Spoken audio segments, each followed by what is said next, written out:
చూడలేని కొత్తలో నేను కలిగి ఉన్నాను. ఒకప్పుడు సౌలుగా ఉన్నప్పుడు దేవుడిని చూడలేకపోయాడు. ఎప్పుడైతే పౌలుగా మార్చబడ్డాడు, అతని కనుల వెంట మరలు రాలిపోయాయి. అప్పుడు ఏం చేయగలిగాడు? దేవుని స్వరం వినగలిగాడు. యేసుక్రీస్తుని మూడవ ఆకాశంలోకి వెళ్ళి ఉచ్చరింప సఖ్యము కాని మూలుగులు ఉన్నాడు. యేసుక్రీస్తు యొక్క స్వరూప దర్శనాలు చూశాడు. పద్మాసు దీపములో ఉన్న యోహాను దర్శనాలు చూశాడు. 7 సంఘ దర్శనాలు, భవిష్యత్ కాలం గురించి ఎన్నో సంగతులు ఆయన ఎరుగని రీతిగా నన్ను దర్శించే కృపా,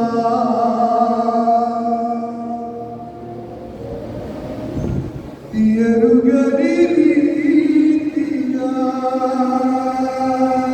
నన్ను దర్శించే కృపా,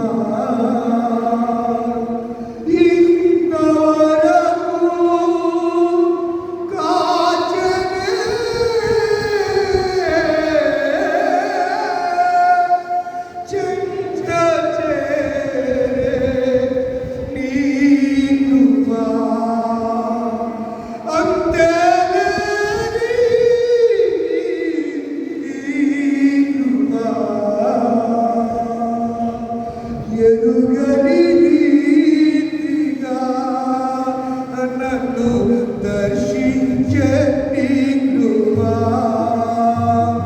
దేవుడు మనం దర్శిస్తున్నాడు. ఆయన దర్శించినప్పుడు నువ్వు ఎరగలేకపోతున్నావేమో. ఈ రాత్రి నిన్ను దర్శించి నీతో మాట్లాడాడు. ఆది యందు వాక్యమైన దేవుడు, శరీరమైనటువంటి వాక్యముగా ఉన్నటువంటి దేవుడు. నువ్వు ఎరుగుతాననేమో, నువ్వు తెలుసుకోలేకపోతున్నావేమో. ఆయన తన స్వకీయందుకు వస్తే వారు ఆయన అంగీకరించిన దానికి సిలువ వేశారు.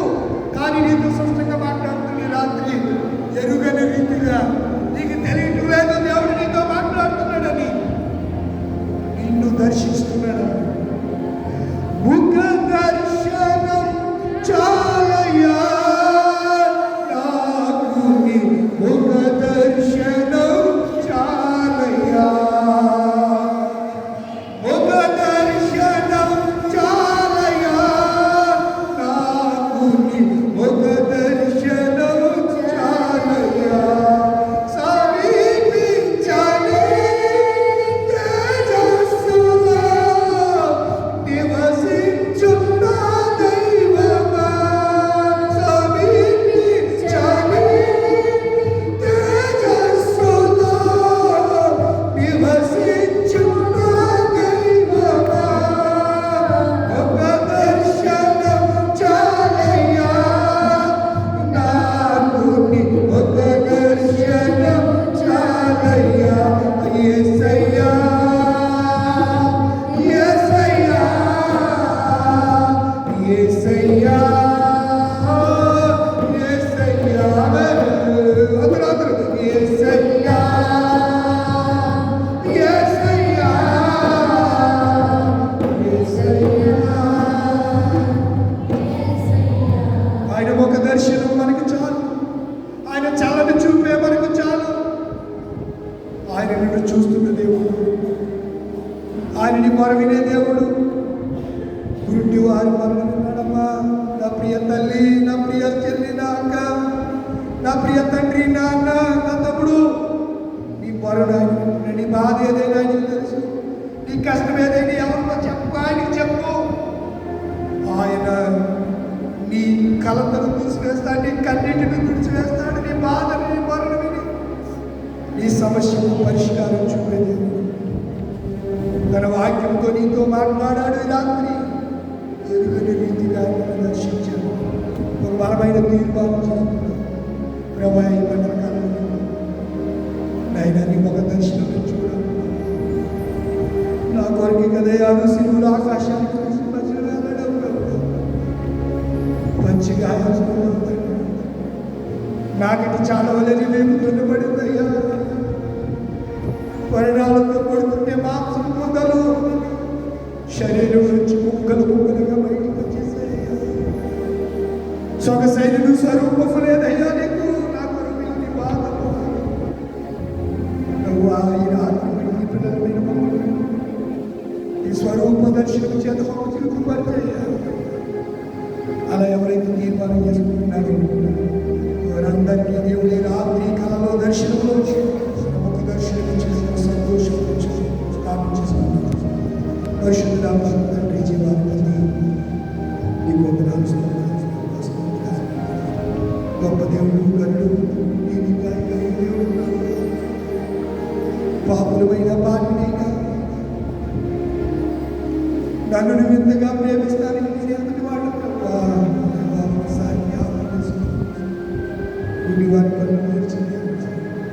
దర్శన భాగ్యం అనుభవించింది. నిన్ను చూచే కరుణించిన అలా ఎవరు తీర్మానం చేసుకున్నారు వాళ్ళందరితో రాష్ట్రంగా కళలో దర్శనం. 4వ రోజు శివజాతకుడికి ఏర్పాటు చేసిన పిడికాల కాంతరాలు గారు, మరియమ్మ గారు, వారి సంతానం పిడికాల మోజేస్ గారు, పిడికాల అబ్రహాం గారు, అలాగే రాజేశ్వర్ గారు, మనవడు మనవరాడు అప్పుడు మనవడు స్తోత్రాలు. వారి అన్నగారు నాన్నగారు గారు, శాంతం గారు, బ్రదర్ గారు శాంతం గారు, వారి అన్నగారు కుమారుడు విభాగానికి విడలు, వారి రక్షబంధులు బంధుమిత్రులందరినీ కూడా ప్రార్థిస్తున్నాను. వారిలో ఒంటరి అయిన వాడు 1000 మంది 10,000 జనమగులు అని ఆ కుటుంబాన్ని కాచి కాపాడండి. ఆశీర్వాదాలు అనుగ్రహించండి. ఈ రాత్రి శిలువ జాతకుడికి చేసిన బిడ్డలందరినీ నీ యొక్క కృపాదీవులకు పాత్రగా చేసి దీవించి ఆశీర్వదించి బలపరిచి స్థిరపరిచి పునరుద్ధాత్మకు సిద్ధపరచండి.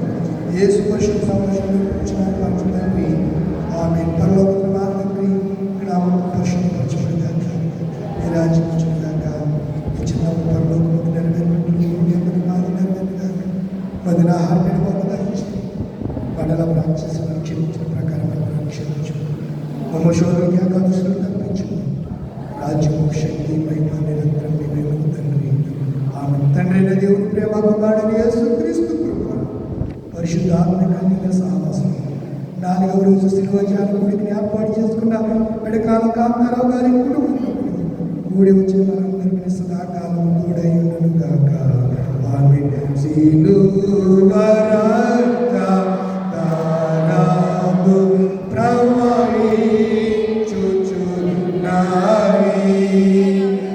ఎవరైనా దానిని పొందిన శుద్ధి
గాడ్ బ్లెస్ యు ఆల్. దేవుని దేవుని యొక్క పెద్దలు రండి, ఆహారం తిరగాలి. పరిశుద్ధుల తండ్రి జీవన దేవుడు ఈ 4వ రోజు శిలువ జాతకుడికి ఏర్పాటు చేసిన పిడకాల కాంతారావు గారు సంఘం కొరకు ఆయన శిలువ సువార్త కూడికలో పాల్గొన్న బిడ్డలందరి కొరకు ఆయన శరీర సంబంధమైన ఆహారాన్ని సిద్ధపరిచారు. అప్పుడు దీవించండి. ఇదిగో ప్రభా సంఘ పెద్దలు నేను సోదరులు పంచుతుండగా అందరూ అందుకుని తిని బలమును శక్తిని పొందుకుని ఆరోగ్యవంతులైన సన్నిధిలో కనబడి భాగ్యం అనుగ్రహించమని యేసునామములో తండ్రి ఆమేన్. పాడండి ఒకసారి ప్రకటనలో రేపు 9 o'clock ఎగ్జాక్ట్గా కరెక్ట్గా వచ్చేయండి.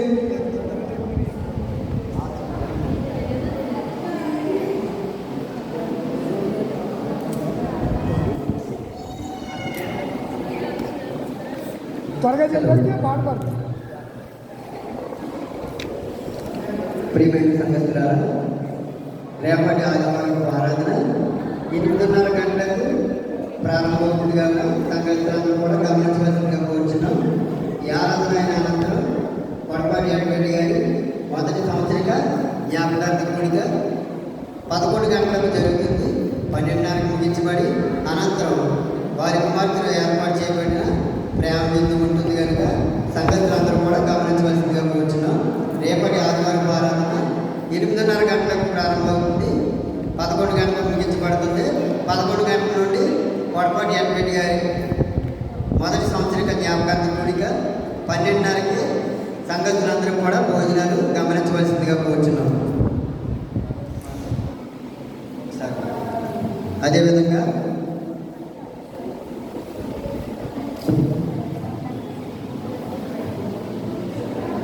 సోమవారం కొడపాటి జాన్ విక్టర్ గారి వద్ద శ్రమకాల ధ్యానం కూడిక ఉంటుంది. అది మంగళవారం కర్తగా లూదియమ్మ గారు, పౌలు గారు, దేవదాస్ గారు, ప్రభుదేవ గారు, అలాగే కొడపాటి సాల్మన్ రాజు గారి కుటుంబాలు మన దేవాలయంలో ఏర్పాటు చేసి ఉన్నారు, గమనించవలసిందిగా కోరుచున్నాం. అదేవిధంగా 26వ తారీఖు ఫిబ్రవరి 26 కోటిపల్లి రూతమ్మ గారు, అబ్రహాం గారు, రాజారావు గారు కుటుంబాలు ఏర్పాటు చేసి ఉన్నారు. 27వ తారీఖు కొడపాటి జాన్ ఫిలిప్ గారు, 28వ తారీఖు పేదల అభిషేకం గారు, పేదపూడి ఆశీర్వాదం గారు, అదేవిధంగా 2వ తారీఖు మార్చి 2వ తారీఖు కోట్ల బిని కృష్ణపర్ గారు, 3వ తారీఖు ఇరిశర్ల సుజాత గారు, విజయసాగర్ గారు, అలాగే 9 మార్చి 9వ తారీఖు కోడపాటి అబ్రహాం గారు, పద్మ గారు కుటుంబాలు, అలాగే 11వ తారీఖు నేలపాటి యేసేపు గారు, 12వ తారీఖు పొడపాటి పెన్నిరాజు గారి కుటుంబాలు, అలాగే 17వ తారీఖు పిట్ట శ్యాంబాబు గారు, రాజశేఖర్ గారు, ఓసన్న గారు, 18వ తారీఖు కొచ్చకాయల మాణిక్యం గారు, జాన్ పీటర్ గారు, ఈ కుటుంబాలు ప్రజెంట్ చెప్పడం జరిగింది. మిగతా వాళ్ళు ఎవరైనా చెప్పుకుంటే మర్చిపోయి ఉంటే చెప్పాల్సిందిగా కోరుచున్నాం, మిగతా వాళ్ళు కూడా రాయించుకోవాల్సిందిగా కోరుచున్నాం. Thank you. పాడండి, సిలువ చెంత చేయండి, అందరికి వచ్చిన పాట పాడండి. సిలువ చెంత